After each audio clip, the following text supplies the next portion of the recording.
Welcome to Work the Left Side.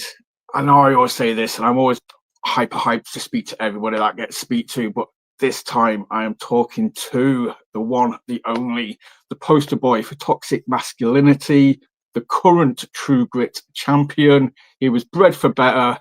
He's entitled. You know, it is the one, the only, Mr. Riley Nova. Sir, how are you? Hello, thanks for having me on. Looking forward to it. Mate, no, it's all good. Thank you for joining us. As mentioned, obviously just then, the current True Grit champion, that came out of nowhere. A lot of people were expecting it, just not this soon. I know, obviously, myself and Dan and Paul, well, I'd say nobody expected it. Dan predicted it. So kudos to Dan on that one. But yeah, mate, you are no longer the heir to the throne. You are sat on the throne. Exactly. Well, Dan is obviously the only one who knows what he's talking about, or the only one that has done his research, because it's one of the things that I did notice, watching shows like this or seeing the sort of like discourse online, is that it was a shock. It wasn't expected. But if anyone's ever watched me before, if anyone knows anything about Riding Over, this is what I do. I'm a typical overachiever. I'll walk into a production, any promotion, any show, and it's, oh yeah, we'll give you 5 minutes, we'll have a look, we'll see if you're any good. And then it's, oh yeah, you're all right, aren't you? And then a year later, front and center of the poster, representing the brand. This is what I do. Dude, that's it. I just, whilst I'm mentioning Dan, just give him a quick shout out. Obviously, he did a piece recently, did a piece on Adam Bolt, and then he did a follow-up piece on yourself, kind of like the rise and the reign of Riley Nova, because you said it there, like 1 year later, mate, it is literally within the first 12 months of your debut at True Grit, where you kind of it looks like you was just part of the ring crew walking around, with the True Grit t-shirt on. One super kick to Jet Marshall later, mate, everybody knows who you are. And then it was just to the moon. Exactly. And like I say, maybe it should have been from that point people realised, it wasn't just a little trial match or a little 2-minute thing. It was straight in to the main event picture alongside Brady Phillips in the same title picture as them eventually. People like Jet Marshall, I've been seeing you guys, you want to see that match with that little waste man at some point. But, ever since he's lost that opportunity, where's he been? Yeah. He doesn't maybe have the true grit, that is required to remain in that picture once you've seen it. That's it. I mean, obviously, I'm a massive mark for Jet. I kind of hyped that up myself, done my little fan trailers. I'm that kind of guy. If that match happens, awesome. But, it's one of many, many matches that I would be hyped to see, for True Grit. I mean, you and Billy are 1-on-1 at the minute. So, that's another one that I keep kind of trying to stir up or putting out there and being like, we need a third match at some point. I mean, yeah, Billy is... There's many things that there are to say about him that wind me up about him. I'll use the word waste man quite a lot because, that roster's full of them. I think Sash says that quite a lot as well. I agree with him on that one. But yeah, hell of an athlete, hell of a performer, works very hard. And like I say, 1 for 1, maybe that would make you or others think we're equal. And maybe that third match should be on the cards just to prove you all wrong. Dude, that's it, again, as a fan, I would pop huge. I would sit purely on the fence. I wouldn't try and predict that one. But yeah, again, it's just a match I want to see. That's the thing now with you, because that's why I was kind of as shocked as I was. Again, I should have known better. But like when you won the title, my mind then just goes. I'm really guilty of fantasy booking stuff. I was like, oh, Riley is champ. It sets up for this. It sets up for this. Oh, can we see this match? At some point, Vuzik's got to be coming back and looking to get some sort of redemption for the title. It's just, mate, yeah, you as champ it's as a fan's perspective. A, we get quality matches. B, it's just the matches that we want to see just becomes a whole new thing, and it's very excitable. Well, I'm hoping I can mix it up with, some of them names, some of the new ones as well. That maybe haven't happened before. I think the first and second defense that I've had with this belt, both of them were predicted to be sort of whitewashes. Maybe I win the belt and lose it again straight away. A little bit of shock factor. But I mean, straight away, we're proving that wrong, haven't we? So as far as I'm concerned, I'm going to have this for quite some time. So hopefully for my sake and for the viewers' sake, we can see as many of those matches as we please. Dude. Obviously, you mentioned him a minute ago. I'd be amiss if we didn't shout out, Sash. I know he loves to hate me. He calls me a dosser and a hoe bag all the time, but I know he likes me a little bit, as much as Sash can like anyone. But obviously, you've got the whole regime there. Again, I'm one of the few people who, I've made no secret of it, I'm a Nottingham boy. I see Brad, I see Franco, I see you, I see Joey. I don't want to boo the bad guys, because I always kind of sort of say, cheer the good guys, boo the bad guys. That's their job. That's what they should be doing. But I'm guilty of it, man. When I see you guys, I'm just like, yeah, Nottingham. Well, there's not a lot to boo. There's not a lot to dislike, is there? You look at that group of names, this bunch of lads, like, what is there to dislike? Exactly. We all do the part. Like, it must be good for you as well, though. Obviously, I mean, when you came into True Grit, you've kind of got this group of people around you that that you see week in, week out, that you kind of train with, or you're on all the shows with. True Grit must just kind of be like a home away from home now. 100%. I mean, we all travel together as well on these shows, so we all say that the entire day of the True Grit show is some of our favourite days, because it's just a day out with the boys, and we pretty much run that show at the minute as well.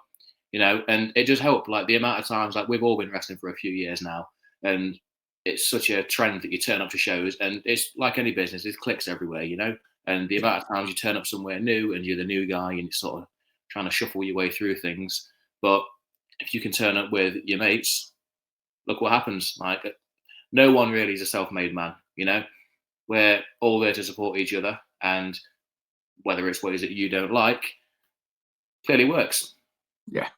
No, that's it. Yeah, I can't argue with that. Obviously, you're doing something right. I know Brad and Franco have just lost the belts, but they were the former tag team champions. Well, with Sash as well. Sorry, the Freebird rule. So yeah, gold has been on. I'm sure Joey will get some gold at some point. It's only a matter of time. So yeah, obviously, whatever you're doing it right. I like to think so. So, I mean, you sort of said there, been around for a few years. I'll get the generic question out of the way, because otherwise it's always in the back of my head. I mean, again, we talked about it just before I hit record. I think you sort of said, your debut match was sort of way back in, say way back, sounds like a few years ago, 2017. So you've been around for, like you said, a few years. But what made you kind of take those first steps through the school? Has it always been House of Pain, or did you start somewhere else and then, find House of Pain? So it started at House of Pain. 2016, I started training then. It was sort of like gap between sort of like school and university. You're at that age, you're still figuring out who you are, what you're good at, what you want to do with the rest of your life. And it's very much in a little weird middle ground of all of those questions. Wrestling was always like a little thing in the background that I just happened to enjoy. And it was just by chance there was somebody I worked with that just said, why don't you just give it a go? Like, I'm sure there's a school around. Found that the House of Pain school was, short bus ride away at the time. And here we are. But from that point, I was at House of Pain for quite a few years, went through all the ranks there. Can't shout out Stixx enough, who runs that place. Completely built my foundation of who and what I am as a wrestler. And as an adult as well, as a grown man, I think he instills a lot of great values in students there, and just how to behave and how to act, things like that from day one. I can't say enough good things about Stixx. And then just as I went on, I got taken under the wing of Joseph Connors. And again, just another class act who can't do or say enough good things for, and spent a lot of time at Elevation now as well in Loughborough.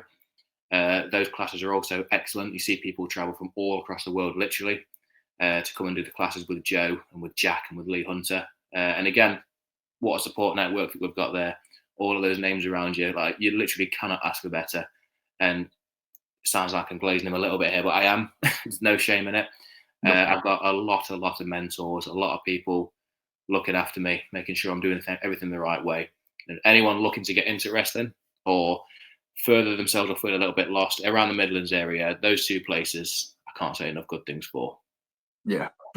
Exactly. I mean, it's been a couple of years now since I spoke to him, but I had Stixx on previously. Obviously, I'm an old school fan. Again, being from Nottingham, I remember like the South Side days. I was a massive mark for Stixx.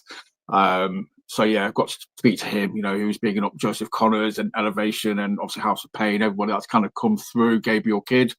And then I see you turn up. I see you hanging around with Joseph Connors and then Brady. And I was just like, oh shit, this is just kind of like the evolution from like Stixx to Connors to Brady to you kind of thing. I was just like, it was mind blowing, just to kind of sort of, like you sort of said, the mentors or the just the brains you can pick. It's exactly that, and the amount of times I'll have like a longer match where I do quite a lot of things, and if I'm watching it back, I'll be able to go, oh, that was a thing that Stixx gave me, or oh, that was a thing that I picked up from Joe, or that was a very Brady thing of me to do. And it's that thing of like, even outside of wrestling, you are basically an amalgamation of all the people you surround yourself with. And again, the people that I surround myself with are just the best in the country, if not the world. So it's only right that I, again, walk into companies and take the belt within a year, because it's what they've done and it's what they expect. There's a very high level of expectation that comes with being their mate. That's it. I mean, yeah, the pressure must be there, but obviously, you thrive on the pressure, and it just helps keep going step after step after step. Because I mean, otherwise, we mentioned these guys. It's not just that you're close with them, or you're mates with them, or you trained with them. I mean, I mentioned in the intro, Bred for Better. The Entitled. It's these guys, Joseph Connors and Brady. Have formed a tag team with you. They share the ring with you. They kind of work matches with you as their partner, as their equal. Again, that just speaks volumes. Again, yeah, it's one of those situations where even every now and then I just sort of, you get wound up in the hamster wheel of just working and working and getting better and better. You're in the zone, and these are just people that I've known for years. But sometimes I have to pull myself back and look at like 2016 version of me and how I used to view these people, and it's idols, like people that I've looked up to. Like, look at the Entitled, for example. I'm in there with Brady Phillips, Ivy, and Martin Kirby. Like, 3 years into wrestling? I've got about 2 years in. I've got Joseph Connors asking me to come train with him and stuff. It's, again, the groups, and I'll keep using the phrase support network because that's what it is, really. It's not just within wrestling. They're the best people to be surrounded by in pretty much every walk of life. And like I said, I can never play. I don't know who says that quote. It's from somewhere in it, but it's about being a self-made man. There's no such thing. And I've got all of these people around me to thank for that. Well, that's it. I mean, I mentioned it to you before I hit record. Obviously, I've had the pleasure of speaking to like ZZ, Adam Bolt a couple of times, Joey Slade a couple of times now. And there's always that ongoing joke kind of thing where, obviously everybody's got the families, but when in the wrestling business, there's also that wrestling family. And I can't remember if it was Adam or Joey that kind of referred to yourself as well as being like the 4 kids. And then you got Ivy and Brady as the parents who just kind of like, you don't want to disappoint them. No, exactly. Again, it's that whole thing of high expectation. Whether it's said out loud or it's just an unspoken thing, you see the quality that they produced, just through sheer hard work and talent. And if they say to a promoter, like, oh, we've got these people to put on, we recommend these guys to you, we're now representing them. So again, maybe that's an expectation we put on ourselves. But again, I get a Joe or a Brady say, hey, we've got this lad, have a look at him. I don't want to go and like disappoint them. And we're like, oh, this is what you think is good, is it? Yeah, that's it. They vouch for you, mate. Yes, again though, it's like you said, it's the pressure, but it's the pressure that kind of, again, going to sound really cliched, but what is it? Pressure turns coal into diamonds, or something along those lines. That's exactly that. And there's a good Chris Bumstead quote that pressure is a privilege, and I love to live by that. If I don't feel challenged, or if I've got a few weeks off from wrestling, I just sort of get an itch and like I don't feel right. And that first one back, I really feel like no matter how big the scenario is, it's where you get prime me. Like anytime I have a match that's against someone that is an idol or something that's really stressing me out, I was sort of backstage pacing and drinking water and walking around in my head for hours and thinking, God, this better go right. And 9 times out of 10, that's the best version of me that you get on camera. Like you said, yeah, that pressure just sort of drives you, pushes you forward. Talking about idols and stuff, obviously, we've mentioned some big names already. Before sort of talking to you this evening, I was like, I want to find some old school matches because obviously I'm fully aware of you, in True Grit. Try and keep up with like Elevation and stuff like that as well. Saw you in BWR a couple of times, obviously, accompanying Joe. I was like, I want a match that I've not seen. I want a promotion that I've not seen. And I found yourself versus Nathan Cruz at Wrestle Carnival. And I was just like, oh, because anybody who knows me, Nathan Cruz is like my second all-time favorite wrestler, British wrestler. I was like, mate, this is awesome. This is a match made for me, kind of thing. We get to see a younger Riley Nova versus Nathan Cruz. And so obviously it was meant to be Nathan versus Joe. It was. Joe wasn't there, storyline wise. Nathan pulls you out, determined, to set an example, to give you a beat down. And then like 13 minutes later, you're super kicking him. He's still going back and forth. You're holding your own. Mate, that must have been a mental experience. So there's actually a couple of funny stories about that match if you want to hear them. Yeah, go for it. That the whole thing about it meant to be being Joe and then it being me is 100% legit. I got a message on the day of the show from the promoter Gary Ward. So Joe mentioned it to me the day before, like, I feel really rough. Like, I've got a match with Nathan tomorrow. It's going to be a big one. Like, I just don't feel great. And it turned out I forgot what he had. It was something pretty serious. And then I got that message in the morning saying, "Hey, look, Joe's pulled out. Are you available?" I'm like, I'm free, but I normally I'm the never pay alpha male, right? Ron C. O'Reilly and that. I'm tanning on the day of. Like, I've got to be there in 2 hours. Like, super stressed. And I go down there with Sash again, of all people. Again, super stressed, but as you've seen the match, I think it's a pretty decent performance. Yeah, again, Nathan is the man. I fully support your views there. As someone to learn from, whether you're watching or speaking to him, he's just second to none. That's what he says, isn't it? It's true. He's absolutely the man. But I don't know how well you remember it, but there's a scenario towards the end of that match where I kicked out of his finish, the show stolen. Yep. And it didn't take too kindly to that, and he gave me about 16 body slams and a massive boot to the back. Yeah, and then line tamer. That was the one. And then went for food with Sash afterwards. I was like, you know what? I feel rough, obviously, but I feel better than I thought I would after that. And he was like, "Are you sure? That was a lot." And I'm like, "No, I feel okay." The next day, I had to send him a message saying, "I cannot turn my head left or right. My spine is absolutely shattered." So obviously my stress and adrenaline carried me all the way through to midnight. And then for about a week and a half afterwards, I could feel every single one of those body slams, like, completely legit. But yeah, so completely support what you said there. Nathan Cruz is the man. Yes, definitely. He's one of those people, you're just a better wrestler for being in the ring with him, kind of thing. Yeah. But yeah, those slams, I was looking at them, I was just like, oh. But I've heard it so many times, adrenaline is the best painkiller in the world, kind of thing, until the day after. Yeah, it's always the day after that's the worst. Dude, we talked about body slams, obviously I know you've got a match with Brady coming up at some point. Dude, Brady gives, you've probably been on the end of them, other shows or in training, or Brady gives the worst looking. Obviously not the worst as a fan's perspective, but they legitimately just make me go, oh, every time Brady just picks somebody up and slams them, because he just seems to put that extra little sort of stink on it, and it's just like, oh my god. It's a well-known fact within our group that even outside of wrestling, Brady Phillips is a very angry, very violent man, and I genuinely think his outlet is just wrestling, and just hurting people makes him feel better. And I'm not saying this to be funny. I'm not saying this for a bit. Like, Sash and I say that Brady Phillips is half ape and half cyborg. A mix of those two things together. He's the most explosive, but also precise weapon of destruction. So don't get me wrong. Going into these matches, it's definitely going to happen now. I'm not taking that lightly. I know what Brady Phillips is. I know who Brady Phillips is. But I think that's going to work to my advantage rather than against me. But yes, I am very aware of how hard his body slams are. I think it was at the True Grit Games. There was that bit where he was just picking Sash up and he was trying to slam Sash onto Vucic, and Vucic kept moving. He just kept slamming Sash, and poor Sash. Even Sash got up and was like, "No, that's it. I'm out. I'm done. Back off." Yeah, and Sash doesn't want to take too kindly to taking a bump either. He avoids it as much as he can, so he wasn't a fan of that one. Yeah, I've seen he'll fake ankle injuries or whatever to try and get out of taking bumps and then sneaking afterwards. But yeah, man, those matches just talking about elevations. I think I was watching probably a few months ago now, talking about training and stuff. I remember seeing a video of you holding somebody up in a vertical suplex position, and then just walking backwards and forwards in like, you know, training. Yeah, That was mental.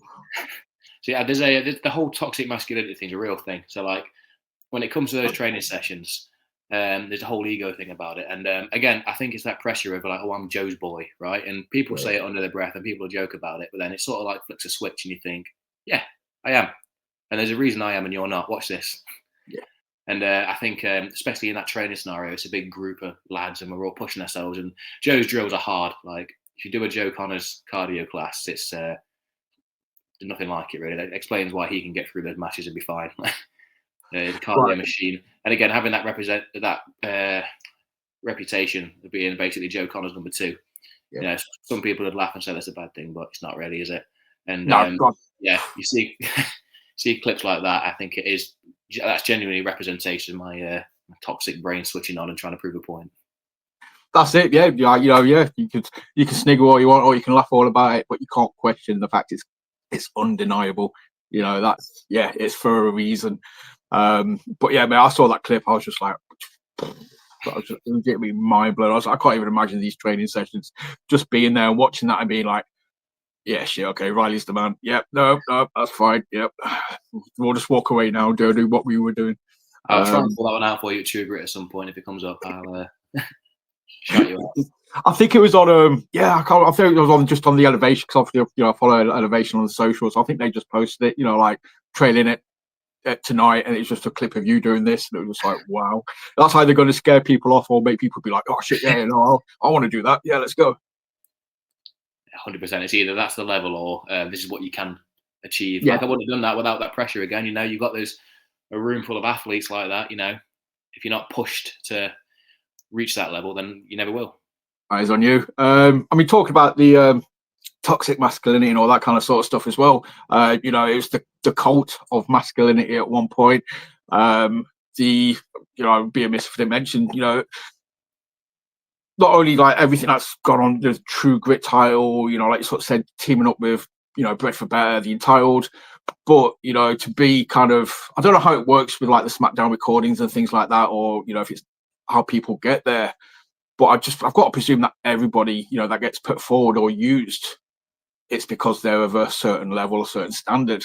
And yeah, man, you know, to get to share screen time, you know, to be on a WWE TV taping is a privilege and an honor. Absolutely, 100%. I mean, that's still one of the coolest things I have ever done, and I probably ever will do. Like, I've made an entrance at the O2 Arena, so the Cult of Personality with CM Punk. Like, you know, to a SmackDown main event, to sign the contract for the WrestleMania main event, Punk's first one. It's the more you sit and think about it, that's not something that I take for granted. And as much as I'll say how good I am and how it's expected and stuff, that sort of thing, I will always take a step back and just be a wrestling fan for that moment. And it's something I'll never forget. There was so many little moments in that day as well, which I've been very open and vocal about, like learning experiences. On all these like shows, like you see the production of a True Grit show or like a BWR, for example, and you see the production that goes behind it, and it's a big show and there's a lot going on. But SmackDown, there's a whole other level, and you're just seeing that the pressure that everyone's under every single week, and then, you know, it gives you a buzz like, oh my god, like this is incredible, like, and you see the way things are run, and I'm seeing people like Randy Orton put together a TV segment with one of the camera guys backstage and how it should be done, and then watching it happen after he's put it together, just being like, oh, this is what the elite level's like, is it? It was a very eye-opening experience. But to go back to your question about the people that get asked, again, same as you, I still don't know how it all works. I just know that I got asked, and the people that were there with me on the day are some of the elite level people in the country. So that was also a nice little badge of honor to wear. Like, oh, okay, I'm with these boys and girls. I'm like, that's pretty cool. So I'd like to think it is. I say a certain caliber. That might be a poor first, but it's got to be the cream of the crop on it, really. You know, the people want to represent British wrestling, it's got to be, you know, because social media now and the internet stuff, they know people are going to sort of obviously Google who these people are, and they can't be seen to be having anybody but kind of like the best of the best. No, 100%. And I think it also reflects, from speaking to people that are involved, it reflects who you are outside of like your wrestling ability as well. Because at the end of the day, you know, we're all wearing that T-shirt with that logo on TV. We're representing that company and that brand, and to be trusted with that, is also a big deal. The fact that they believe that we could do that is, again, it's privilege and honor, all those things. It's I've got nothing but good things to say about that, and hopefully get similar or more opportunities like it in the future as well. That's it. I mean, obviously, you spoke to Joe. I mean, massive thing for Joe was the NXT UK experience. It was great before that, and he's come out of that experience, 100 times better from people that he's got to work with and stuff. So yeah, you've had a taste of that, as you sort of say. So yeah, definitely. There's another thing to say about Elevation Wrestling is like two of the coaches there. You got Joe Connors and Jack Selstrom, who are massive features of NXT UK. One on the training side of things, like Jack Selstrom actually held quite a lot of the records in the PC for like the fitness drills and stuff, which is a big deal. Like the guy's a machine, he's like Action Man. And then you got Joe, who's like one of the most TV ready wrestlers you'll ever see and speak to, like his mind for it, the way he presents himself and everything like that. So you go to these training sessions with these guys and it is very much like, hey, this is the way I would do things, but if you wanted to do things the way they like it over there, this is what they're looking for. And you're literally getting it from the guys that have been there. So it's another, you're getting secondhand gold dust basically. Yeah, that's it. There's no bad advice in that sense. It's not all going to work, but if you take it all on board, you can pick what bits will work for you, kind of thing, and then fine tune it and, like say, level up. Oh, definitely. Like you've always got to be adaptable. Any scenario that you're in, like you say, you watch me at an Elevation show, you watch me at a True Grit show. That's two different scenarios. There's two different people, the versions of me you're going to get because they're two different shows. And again, you end up in a TV production for a certain company. They're going to want you to work a certain way. You go to an independent promotion doing something else, they want you to work a different way. And I think it's important not to pigeonhole yourself into one of those things and to be able to dip yourself into all those different versions, which again, I think I'm quite lucky that I've got with Joe Connors, Jack, Brady, Kirby, all these different people and Stixx that I can lead into different versions of it depending on where I am. I've got to acknowledge Kirby as well. So I didn't do it last time you mentioned his name, but again, I'm an old school fan. Like I say, I remember the Southside days, PCW days, NGW. I've been there for a few years, but Kirby is again, one of my top 5. I'll say, with Curbs. It's one of the reasons I got into British wrestling. So yeah, he's another one of those people that if just being in the ring with him just makes you a better wrestler. Definitely, it's like a second nature to him. It's like he's got 6 senses.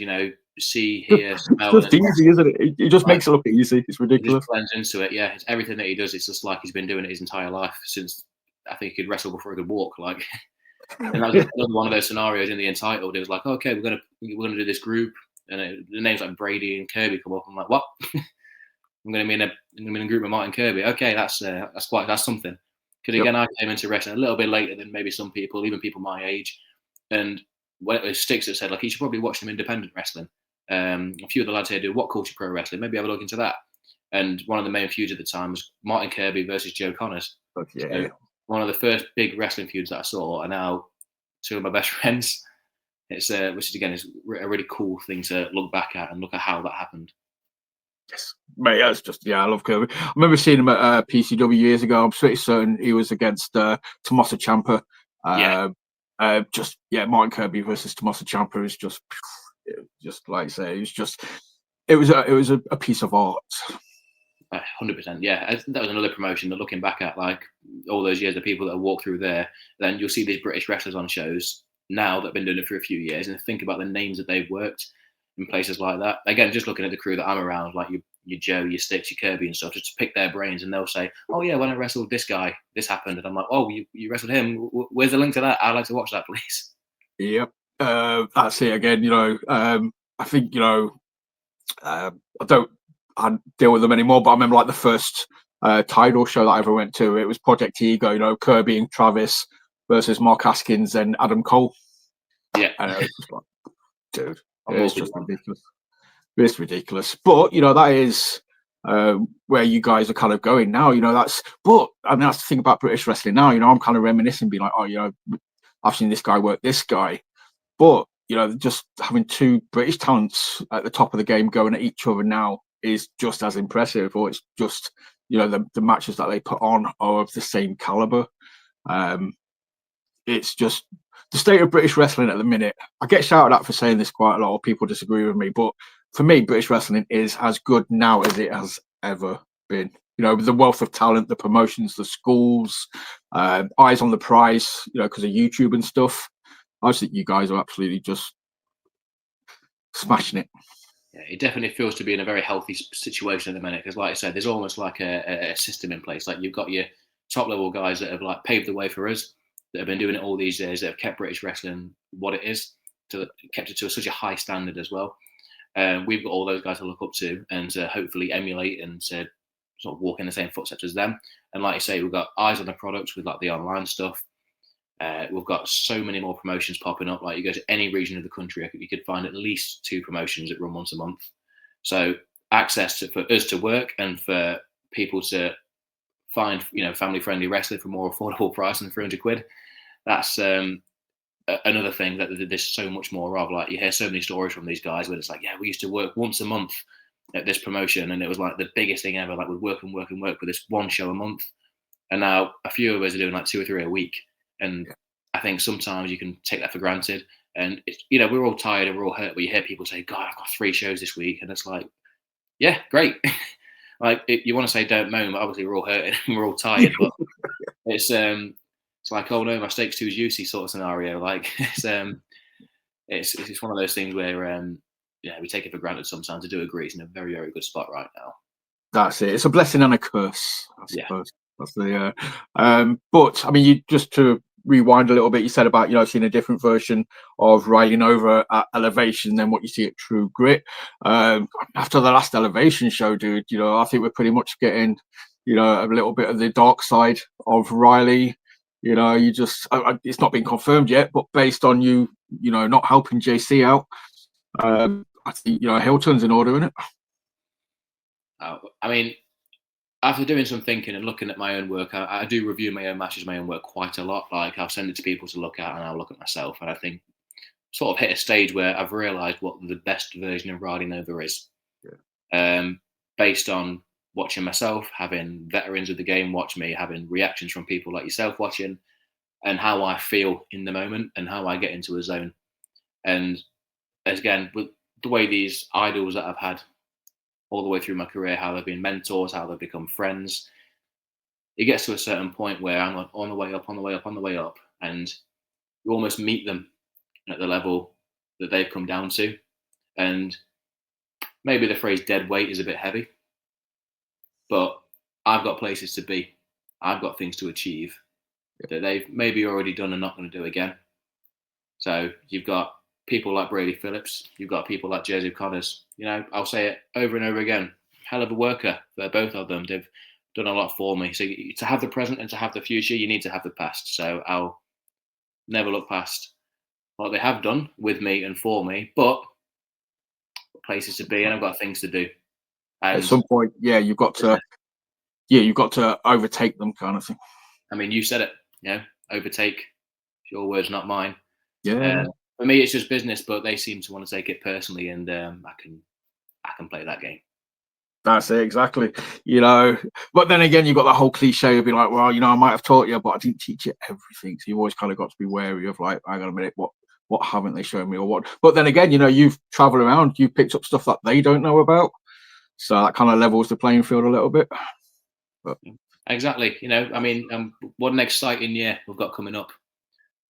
Things that we can figure out, questions that we can ask like that. I've got an entire year of that now. Things that matches that we wouldn't have had before, scenarios we wouldn't have had before.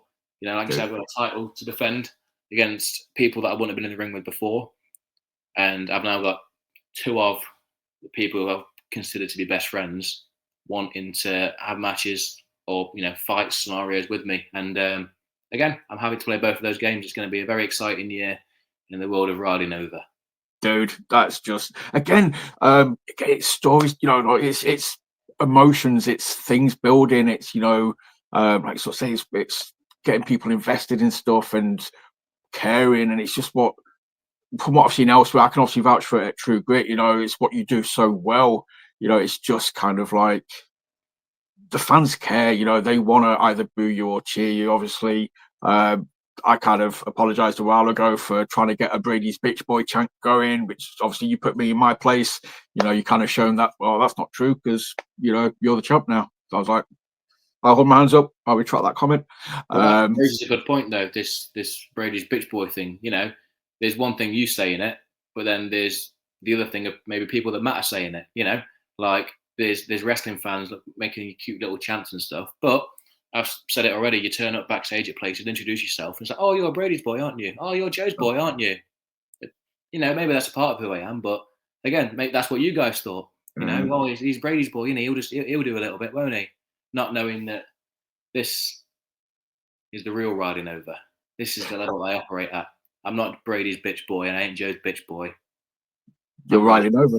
Exactly, that's it. Yes, I must admit that's the kind of like the phrase, because I always kind of hate. I kind of do it for people because it's easier than trying to explain it. But I'll try and compare a wrestler to another wrestler and be like, oh, they're a bit like this. It's like Joseph Connors. Somebody asked me, I could have gone into great detail and explained everything, but I was just kind of like, he's a British Adam Cole for me. He's kind of gets the game. He's got that psychological thing. He can do everything. But I didn't want to compare him to. I'm not saying he is like Adam Cole version 2. That was the best comparison. But before anything, he is Joseph Connors. You are Riley Nova. You're not like the next generation of this person or a replica of this person. You are the first and the original Riley Nova. Exactly that. And like I said before, there's no shame in admitting that you've taken things from people.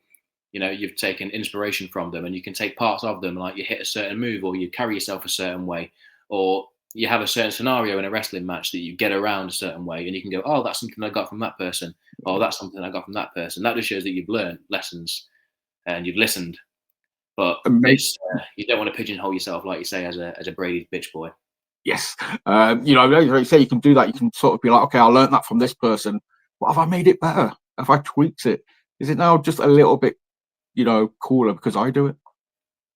I mean, I like to think so. There's a lot of things that, again, we've taken from these people. And, I've never said it before or out loud because it's not been the sort of person I've been. But maybe it's time to admit maybe Joseph Connors or Brady Phillips 2.0 is an upgrade. Ooh. Dude, I will. We'll leave that one hanging for a minute. I just want to quickly talk about NGW show that happened recently, because again, that's another you being in the ring, with the best of the best, kind of thing, and being on equal footing, being, belonging kind of thing. I mentioned Nathan Cruz earlier. I said he was my number 2 favorite. Rampage Brown is my go. Again, anybody who knows me, anybody who's watching the episodes, I've said it numerous times. Rampage is, for me, in my opinion, like, the GOAT. And obviously you had that sort of 8-man tag match in a cage, where, if memory serves me right, I want to say obviously it was you, Dara, Rampage, and Connors. Yeah. Versus Reese and Rogan, Vuzic, and Miles Kamen. That's the one, exactly that. Dude. And it was like 1,000 strong as well in the audience.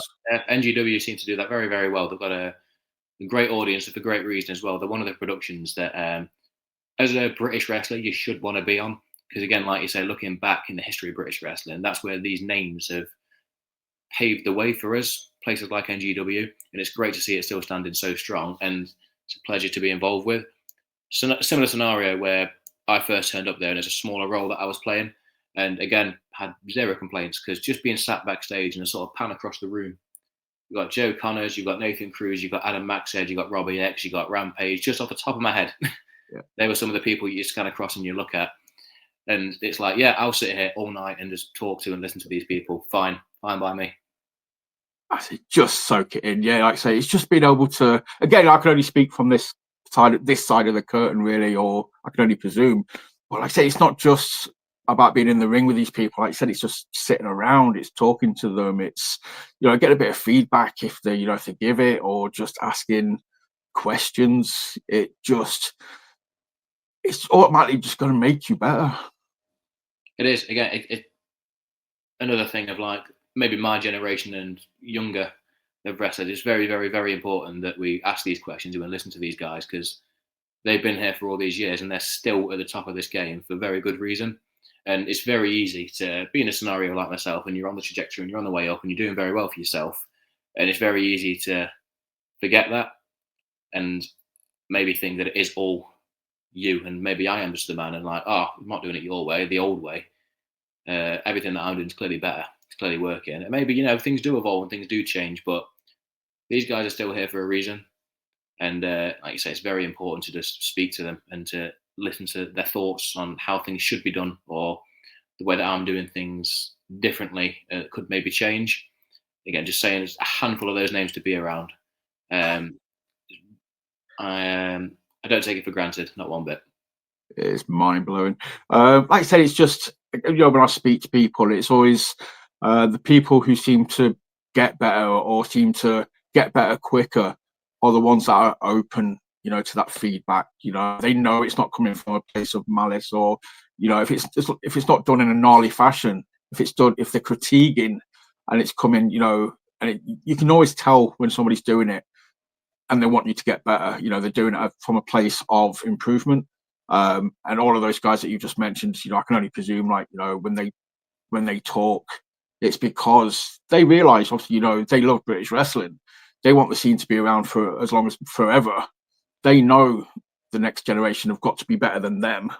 So yeah, they'll impart their wisdom, but they'll do it not in a selfish way, but just to make you guys better. Again, I 100% agree with that. And when you say about the people that get better are the ones that are open, I think that is massively a thing of people's personalities, maybe, and maybe an insecurity on the ones that don't want to listen. Because sometimes it is hard to hear. You maybe do something in training, or you do something in a match, and you think, "God, that was good. That I really, really enjoyed that." And then you get one of these guys saying, "Yeah, it was good. I see what you're doing. However, I don't think it would work like that. You should maybe do it this way," which is their opinion. And you see it quite a lot where people will get an ego about it and they'll get sort of nasty. And maybe they don't say anything in the moment, but you can see it and you can feel it. And I think what that is this is 100% real as well. I think this is a real insecurity on their part. If they don't like being called out, maybe publicly in front of people as well, and being told that they could get better and they're not perfect. But I think you've got to have tough skin in this business. You can't be soft like that. You've got to be open and knowing full well that there's no such thing as a perfect performance. Maybe there is, but not at our level. There's always a way to be better. And you know what? There's always a second opinion. Wrestling's subjective. It's an art form at the end of the day. You could have 99 people in a room of 100 enjoy a match, but that 100 person's opinion still matters. So, yeah, you can get close to perfect, but I don't think there's ever a true perfect performance. It's subjective. No, I think if there ever was, I think you could just pretty much just wrestling's been completed. You're never going to get, like you say, that 100% spot on, all trophies unlocked, everything's done. There's always going to be that one hidden trophy somewhere that somebody hasn't, and it's going to be like, right, I'm going to be the one that unlocks it. That's the goal. I will be that guy that unlocks that hidden trophy. I will have, I'll strive to have the perfect match. It's an unachievable goal, but it's a goal that will push you to get better and better. Especially at our level, like maybe some of the TV guys, some of the people that we look up to, like say, there's people that I'll compare and say are a perfect wrestler, like a Randy Orton, for example. Like, I'd never be able to watch one of his matches and pick anything out that I don't like or that could have been done better, for example. But, maybe even at his level, there's people above that that are saying, maybe this could have been different. Or you get, smart people on the internet that don't enjoy what he does. It's, again, you can never truly call it perfect, because my opinion compared to theirs, we're still people, still allowed to think these things. So yeah, I think it's definitely subjective at the end of the day. But as long as you've got the mindset of you never stop learning, that is when you're always going to again, I was speaking, said that, I had Stixx on before. I spoke to Nathan Cruz a few years ago, and I think it was actually, him of all people that kind of sort of said, even after 15 years or however many years, they're still learning. Nathan Cruz says, I don't know everything, I'm still learning. He's like, oh, fuck it, mate. If he's still learning, then everybody's still learning. We all are. Yeah. It's just I say, but that's the goal. That's getting better. But I just sort of said, this is how it is now. What we'll pull it back to True Bit kind of thing. I should say what you've achieved in the last 12 months is just sort of mind blowing. Going forward, it's going to be a good time as well, because obviously you've got the belt. True Grit, if anybody doesn't know, the York shows they've announced now are going to be like TV tapings. They want to get that weekly sort of thing going on Triller. Yeah. And this is obviously launching while you're champ. So, you're the face of this company when it launches this episodic TV idea. That's got to be awesome. That's got to be like exciting. Exactly, and it's another one of the scenarios where pressure being that privilege. There's a very easy way to think, oh God, like I'm going to be the front of this. It's a big change. Like I hope it goes all right. But then you've got to have that confidence of like, I've been fine so far. All of these scenarios, being the face of a company or representing a brand, where I think you get the best version of me. I think I made a comment a while ago that riding over with a bit of gold is the best version of riding over. Because I feel like I can truly, shine with it, and I feel like you get every part of me, and there's nothing held back. So I think hopefully moving forward with a place like True Grit, having even more opportunities to show that, and like you say, something weekly, something TV shaped, I think it's just going to be nothing but good for someone like myself. I mean, and the way that so we talked about production at True Grit and like NGW, obviously talked about True Grit. I mean, I mentioned it, that York show, the first show in York when after you'd won the belt and you came out and you climbed the steps, mate. Using the audience, and there was that sort of it'll be on the intro if people haven't seen it. It's the last thing you'll see on the intro before this episode starts.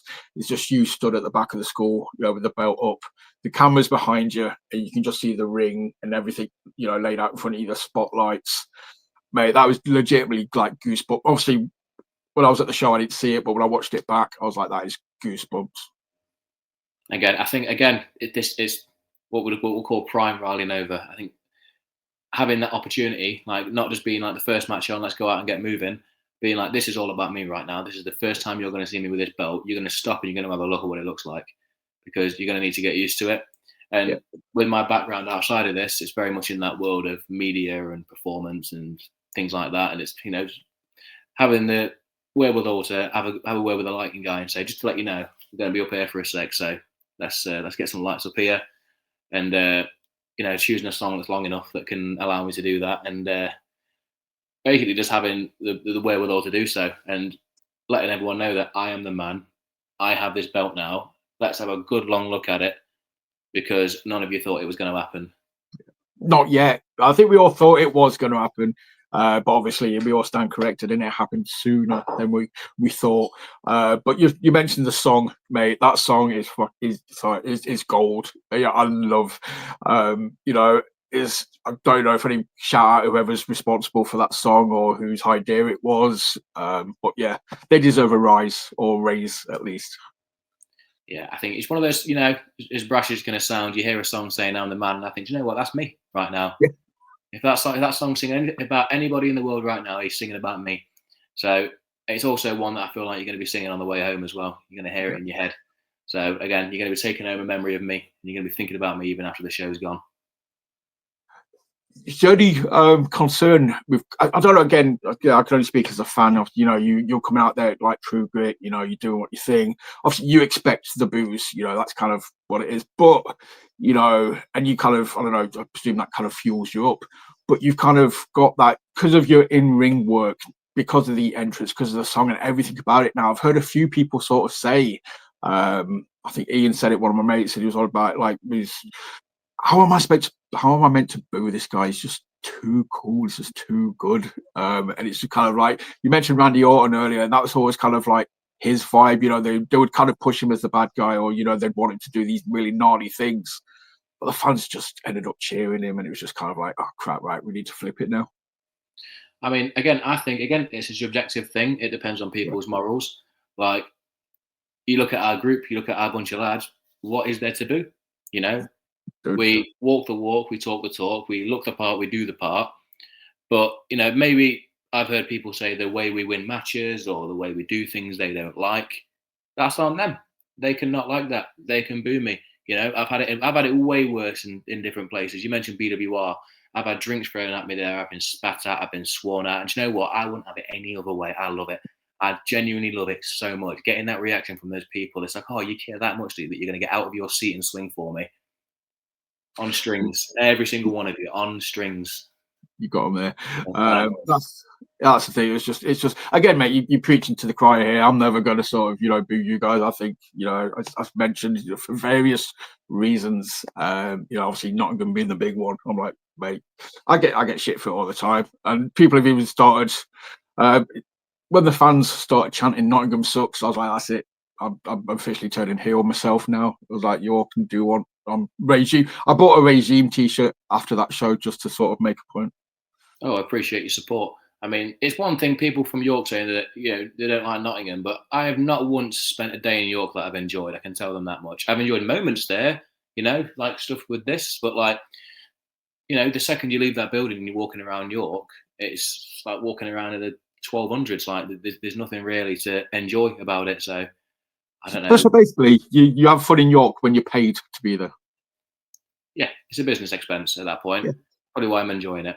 Yeah, anything outside of those doors, anything around that scenery, they're throwing stones from a very vulnerable glass house at that point. So they can stop that one, or I'll let them know what I think about their silly accent and their subpar tea.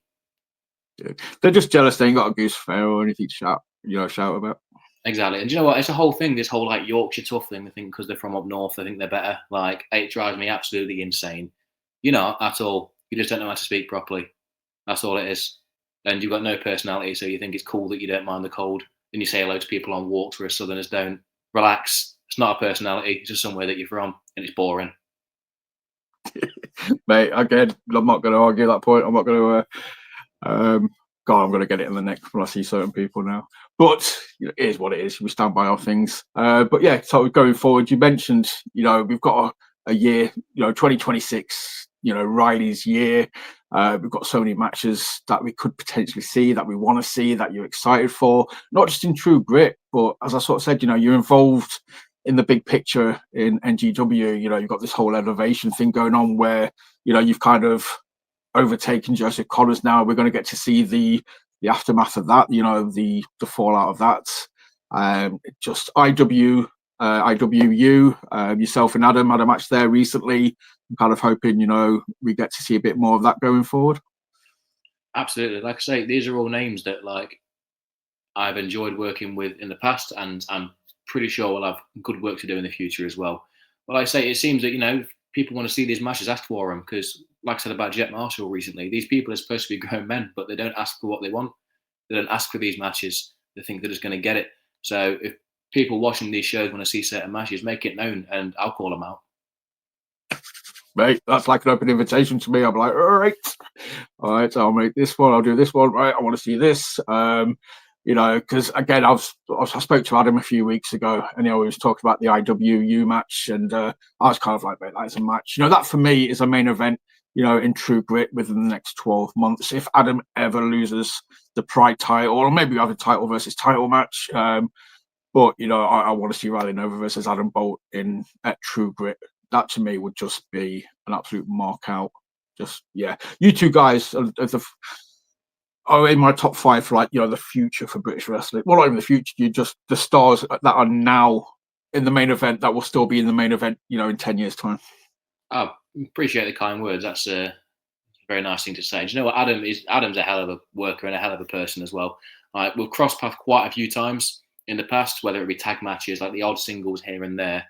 Yeah. But every time we seem to sort of clash or meet up in these scenarios, it's always something that I'm happy with and that I'm proud of work-wise. Because again, it's one of those people that is at one of these levels, and I can't coast in that scenario. I can't just go out there and just do a bit or just do a match. It's like, oh, Adam's going to be there, right? Okay, let's think, let's do something here. So yeah, I think having people around like him and having potential matches in scenarios like that, again, it's going to be one of those ones where you get the best version of myself.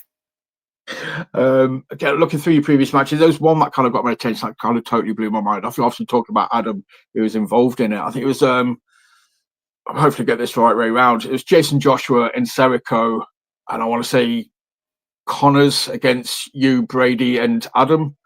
It was Stixx in the place of Connors there.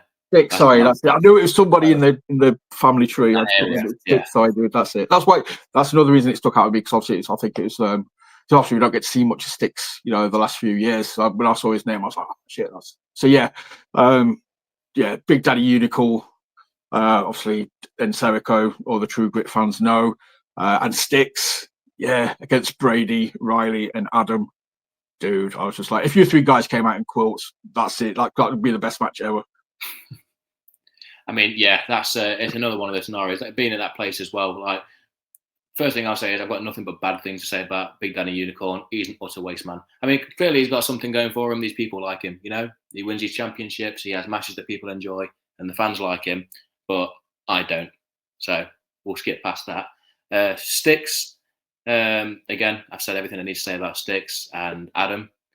And then again, being in that entitled scenario and having Serico on the other end of it as well.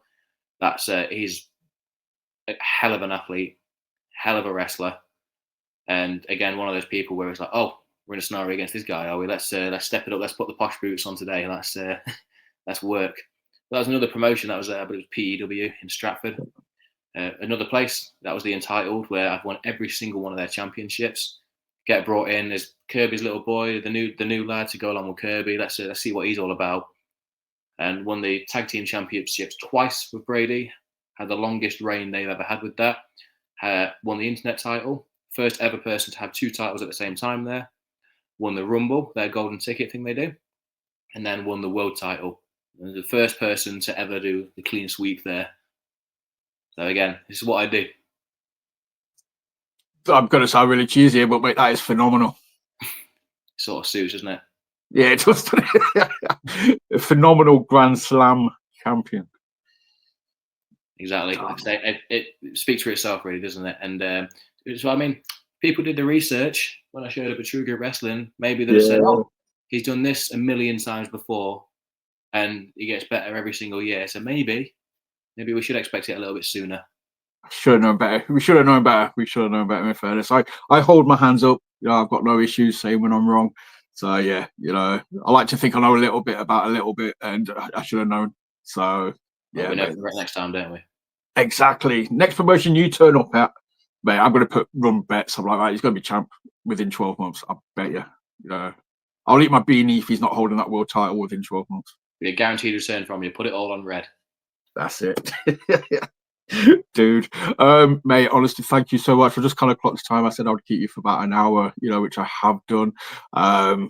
Dude, you know, thank you. I mean, just is anything, you know, you want to sort of just discuss, or anyone you want to mention just whilst I've got you, or I think we've pretty much talked about everyone and everything that I know of. The only thing that I'll say is anybody, again, looking to do a bit, looking to get any better, like the schools that I've mentioned, like I can only speak for the region that I'm in with the Midlands.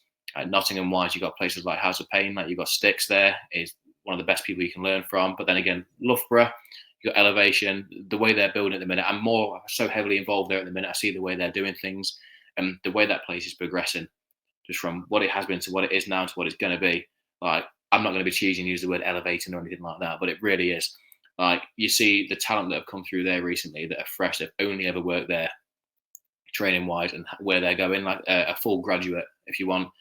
The talent that's coming from there at the minute is ridiculous. And again, it's all because of that support network that you've got with your Selstrom, your Connors and your Hunters. Like, having people like that coach you, potentially, you know, 5 days a week if you wanted to go every day. You've got all these people around you. You've got people like Textbook Dave Breaks, who's very involved at the minute on the business side of things. They're getting an app made and everything to track your progress.